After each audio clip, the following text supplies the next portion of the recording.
and then you can introduce yourself however you want, and the floor is yours. Okay, if I look this way, it's looking at the camera, right? Or no? No, right No. there's at the cat. Right there. You're looking straight at me. Well, somewhere. I'm trying to see where my camera is. I It's can't over even. this way more. Right there. Oh, right there. Yep. Okay. Okay. Hi. All right, I'll just start. Yeah, go ahead. Um, Hi, my name's Diana. Um, I am going to share hopefully a little bit that you can, relate to. I hope that you look for the similarities and not the differences in my story, because I know when I first, got sober, I was like, oh, that person's not like me, or, I kind of just thought I was so different than everybody else that I wasn't really looking for the similarities. And that's really kind of, I think that you can start relating to people when you look at the similarities and you can grow from them. So I'll just tell you a little bit about what it was like when I was younger and growing up, what it was like for me to get sober and what it is like today.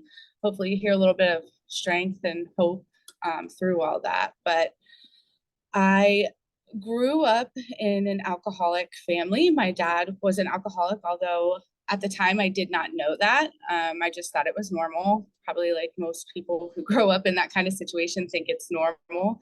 Um, I was born in Pennsylvania, and when I was about 2 years old, my mom and dad moved down to Florida because my dad wanted to go to school for aeronautical engineering at Embry Riddle. So me and my siblings, my three siblings, moved down there. My little brother was about 6 months old. And to be honest, I think it was just a little bit of a chaotic household. I don't have so many memories from when I was a child, but um, my dad was a fun dad. Like he would do like stupid stuff where we had a station wagon and he'd put down the back of the station wagon and all my friends would like sit on the back of that. He would like swerve back and forth, or he would take us to the pool where he was going to school at, and we'd hang out there and play ping pong. Like we had a lot of fun, but then there was a lot of not so much fun. The cops were at our house often. um, my mom and dad yelled. Sorry. My mom and dad yelled like all the time at each other. It was like kind of toxic, but again, I thought that was normal. And my dad one time had crashed his motorcycle, and I didn't know that my parents even separated. I just remember him coming to the house and having a cut on his leg, and my mom like stitching that up. So, I mean, I guess that says a lot about a child like not really having great memories when you're growing up. Like you just you see certain things, but you don't know exactly what's going on. But inside my body, I think I knew that there was a lot of trauma because of how I ended up trying to process or like deal with it. But about I was about 8 years old, and on a it was 3 days after Christmas. My mom and dad went out to dinner with his best friend and his best friend's girlfriend. And they came back. I was sleeping, but they had gotten into like some sort of fight. I'm not 100% sure what it's over, but I've speculated for years. And when they got into the house, my dad had choked my mom until she was blue. And I think when he like realized what he was doing, he let her go, and she ran out of the bedroom. And my older brother and sister were home and up, and they heard some commotion going on and saw my mom, saw she was gasping for air, so they called 911. And at this time my dad had locked the door and then shot himself. So that was kind of, I mean, that was my first time ever dealing with a death, was the death of my father. And for any little girl, that's like a really traumatic thing, because I think the whole mommy's mama boys and daddy's girls are is like a thing, so I yeah, that was just like the first big traumatic experience I've had in my life, besides like all the the toxicity of my parents' relationship. And then not too long after that, my mom had moved that friend that they went out to dinner with, moved him into our house, and they began a relationship. So naturally, I just think that's why my mom and dad fought that night. Not too long after he moved in, he began molesting me. And then one day I got enough courage up to like tell my mom what was going on, but my sister was going through something and I'm not really sure what she was going through. I haven't ever really even talked to her about it to this day, but I was like, Mom, I need to tell you something. And she was like, she brushed me off to kind of help my sister, which I understand, there's 4 kids, but eventually she came back to me and told her exactly what was going on. And not really knowing, like, the reaction I got wasn't really like a proper one. The next day, my mom made me sit down and talk with this man. And, I told him, he told me, I don't know why you're saying all this stuff. So he's like lying and like trying to manipulate everything. And then at the end of it, my mom made me hug him. And I still didn't realize that my mom didn't believe me at this point until a couple years later on her birthday. He ended up actually leaving her. And then my mom finally came to me and was like, I'm so sorry, I didn't believe you and all this stuff. And of course, it continued after I had told her. So it obviously stopped when he left her. And I mean, after that, I feel like my mom's and my relationship was not a healthy one, not a good one. I didn't trust her. She was supposed to be my parent that was there to protect me, and she wasn't. And I get it. Like, she lost her husband and she had 4 kids, so I don't even know what I would do in that situation, but I hope to God that I would stand up for my child over any man, So I really had a lot of anger issues from all of that, and just started to build up, and I started to act out. I started punching holes in walls, screaming, yelling at her. Eventually I started cutting my wrist to kind of relieve that emotional pain, because I think if anybody's done this, they understand what I'm saying. But like, when you do it, you see the physical, you feel it, and it takes away from that emotional pain. And I'm not saying that's right, because it's definitely not. There's so many better ways that I just didn't learn at such a young age to deal with the emotional pain, or how to deal with any of the pain that I was going through. So eventually after that, I kind of found drugs. Like, I started smoking weed and drinking a little bit. But I would say probably around like 16, I started taking pills. But then when I was 17, my mom had caught me cutting my wrist and 302'd me. Well, I got sent to a psych ward for 4 days. So I was in there for 4 days, and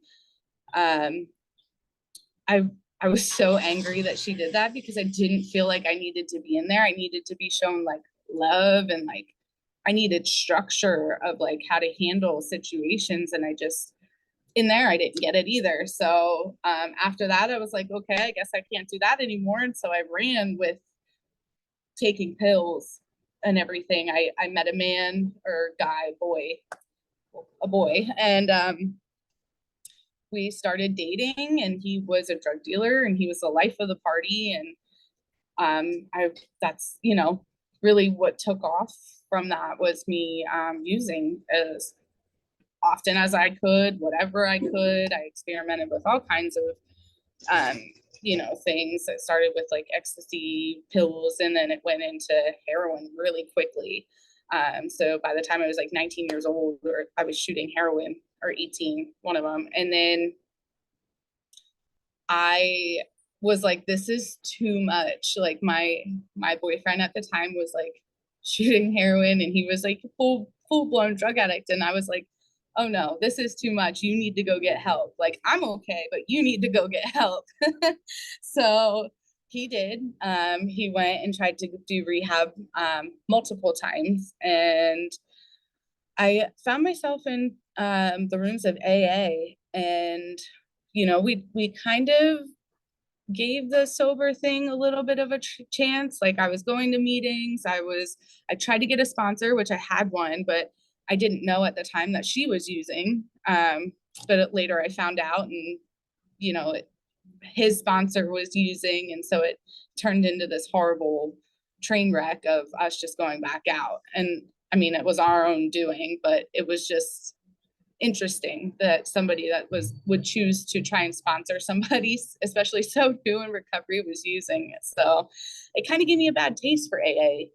And I was like, oh yeah, that's not for me.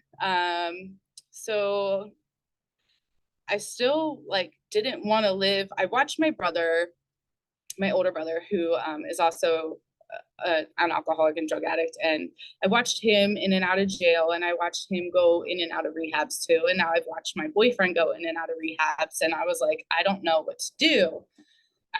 So somebody had told us about methadone, and I think I was 21 or something at the time, and so we had the bright idea. I had the bright idea of, well, I'll get on methadone so that you can get on methadone, and I can take him, because he didn't have a license, to the clinic, and it'll be all honky dory. And I got on methadone, and it was probably the worst decision of my life, because I didn't actually try to get treatment. And I think that methadone should be used as a very last resort for somebody. But I went up to about 110 milligrams, I think. And then I was also in college at this time, and I was also working as a dancer. So I was working from 8 p.m. to 2 a.m., but I wouldn't leave until I wouldn't get home till about 4 a.m. I would sleep for like 2 hours. Then I would get up and go to the clinic in the morning. And then after that, I would go to school for 3 hours, and then I would come home and sleep. And I did this for months, until one day I fell asleep behind the wheel, and there was a cop on the left-hand side, and I hit the rumble strips and nearly missed the cop car. I swerved, and the two cops that were over there jumped the guardrail. Then they came and immediately pulled me over, tried to give me a DUI. Well, they gave me a DUI, but when I went to court, because the only thing I had in my system was methadone, the judge actually dismissed it. Although you can get a DUI even if you're on just methadone, they can still charge you with a DUI. But I got very lucky. And after that, I was like, nope, I'm done with the methadone. I went off. I can't live like this. So I did. I got off of it. I titrated off of it, but then I got really sick. Me and that boyfriend split up. I started drinking heavily. And me and this boyfriend had split up a couple times. And I actually met my now husband one of those times that we split up, when I was like 19. And after me and him split, I would say it was about, after me and my ex split, I would say it was about 24. I started drinking heavily, and I was like, I don't want, I know I don't want to go back to using, the hard drugs or whatever. But me and my now husband happened to meet each other at a mutual friend's house. And I had no idea that he did heroin. And he was like, hey, come for a ride with me, and took me down to the city. And this was, Philadelphia. And we ended up copping, and that was it. And I started back on my heroin run. And that was, I think we were on heroin for 4 years or something crazy like that. I don't even remember, but we would sell it. We did all that kind of stuff. I was dancing. He was doing the fast money that way. And eventually he got hemmed up. He got caught with, some dope and Xanax down in the city. And he had these charges hanging over him. And then he had his second, third, and fourth DUI that he caught. So we were fighting those cases. And life just got crazy. And I was like, you need help, not me. You need help. Oh my gosh. And so he did. He went to rehab for like 10 days or something like that, came back out, and that didn't work. And then, we had this great idea that you can use meth to get off of heroin.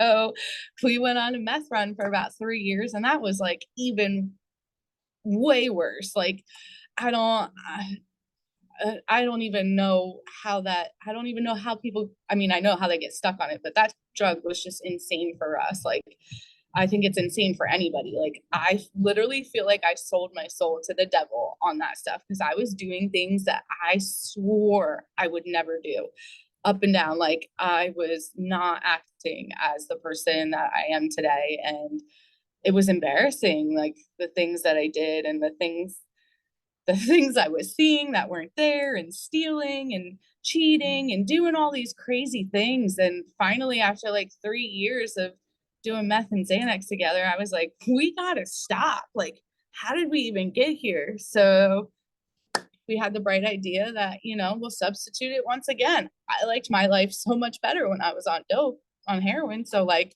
let's just go back to that. So we did. Except this time it wasn't heroin anymore, it was fentanyl. And that lasted about 8 years.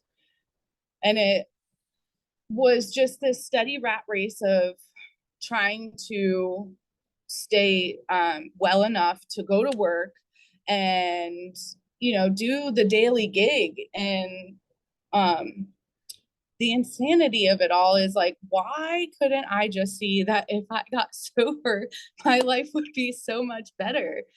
Because, after 8 years of doing that, my mom was diagnosed with stage 4 colon cancer. She ended up, she was in Florida. So when we found out, it was like January of 2022, we found out. I flew down to Florida, was hanging out, and I was like, oh, this is serious, because my mom's stomach was distended, which means it was like big. Like, she kind of looked like she was pregnant. My husband, my now husband, flew down there, and we got married so that I had one parent that could see us get married. So we did that, and then we drove my mom back up to the north. She stayed with my little brother, and then she ended up passing away not long after that. And that kind of set me into a spiral, both my husband and I, into like a little bit of a deeper spiral. And then eventually I was like, how much longer of this rat race am I going to do? Like, I am 35 years old. Like, this is insane.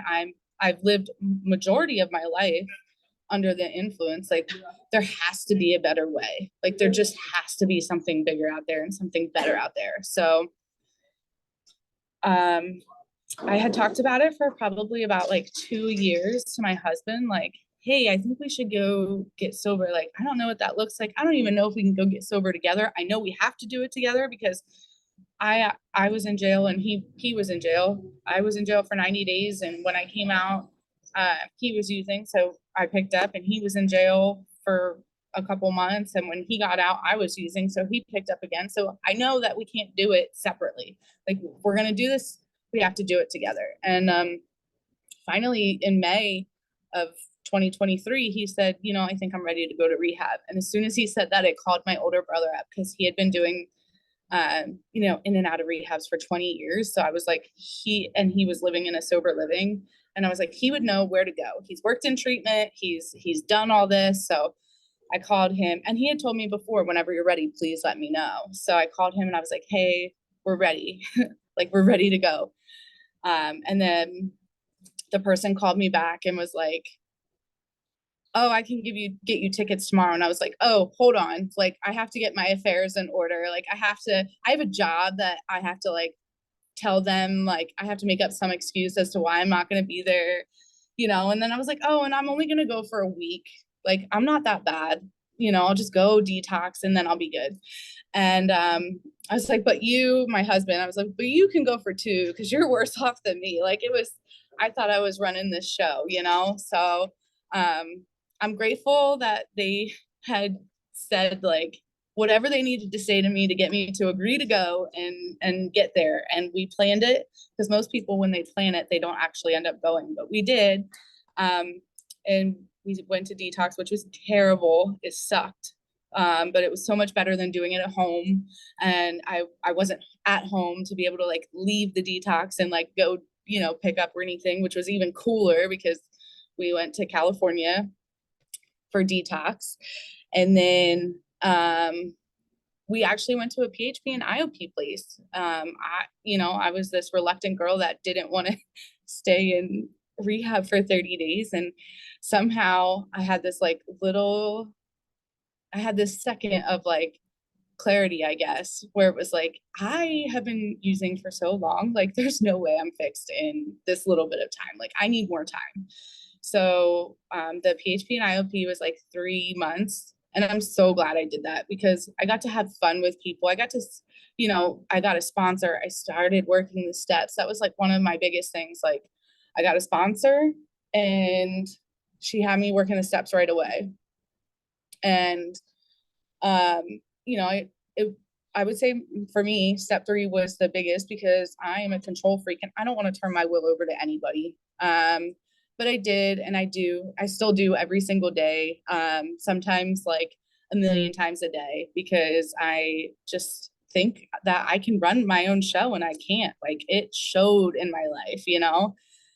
And I wish I could say that, we went to rehab and that was like it, one and done, but it wasn't, because we enjoyed California so much and we knew that going back home would be terrible. So we actually got an apartment in California. But when we went back home to pack up, I actually ended up drinking again, and I saw like it progress because I had a prescription. So I got that. And I just saw the progression, and the progression thing is real. And I was so grateful we had an apartment out in California, because I got back out here and I did what I knew to do, which was I got a different sponsor, one that held me accountable, who would call me on my shit. Like, she's like, you're not working right now. You can absolutely go to a meeting every single day. And I needed that. Like, I needed somebody to tell me, like, you need to fight for your recovery. Like you fought for your addiction. Like you did anything and everything for it. Like that's what you need to do for this. And I'm so grateful for her and the people that I surround myself with, the community that I have, because all of them hold me accountable. All of them ask what I'm doing on a daily basis. What am I doing for my recovery? And today my days look like, when I wake up, I open my eyes up, I say a prayer. A lot of times I say the 3rd step prayer, which just helps me. Sometimes, not all the time, I pray for my husband or over my husband, but then it's go, go, go. Like we go to the gym. That's something that helps our mentality or mental, like just mental clarity. I go to the gym. I try to eat healthier. And I do something, whether it's a Bible study, because God's a huge part of my story. And I was an angry person. I was so angry at God, and I did not want God to be a part of this. But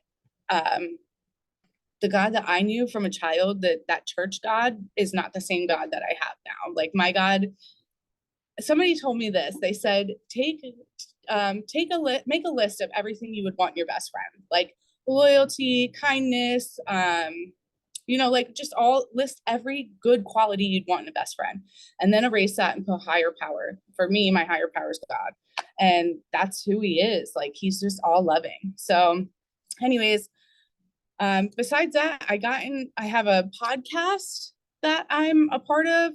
It's called RPRD Podcast. I'm actually on the board of a nonprofit. PRP is the nonprofit. And I also am exploring my options with working this company called Journey to Solutions. And everything I do today has to align with my vision, like align with what I'm doing. I want it to be recovery based, and I want it to be kingdom based. Like everything needs to glorify God. And if it doesn't, I don't want any part of it. So anyways, I know I talked a lot about where I came from, and I don't know why I did that. I got so in depth with that, but hopefully somebody needed to hear it and can relate to it and know that they can get out of the struggle. Because normally I don't like to talk about war stories or like, you know, the whole drug use. And I like to talk more about like what's going on today. But yeah, like if you get sober and you commit to that, like I'm telling you, beautiful things start happening. Like literally somebody trusted me and asked me to be on a podcast. And I was like blown away by that. Or on the board of a nonprofit. Like this crazy lying, cheating, stealing junkie, you know, is now doing things. But anyways, you can find the podcast at RPRD Podcast on Facebook. You can also look it up on YouTube or Spotify or on Instagram at RPRD_podcast. And if you're struggling and you need help, I'm sure you can reach out to you guys for help, but you can also reach out to us, like whatever you feel comfortable with, just get help because there is such a beautiful, amazing life that's awaiting, like something you would never even imagine, more than you can even imagine. So thanks for letting me share.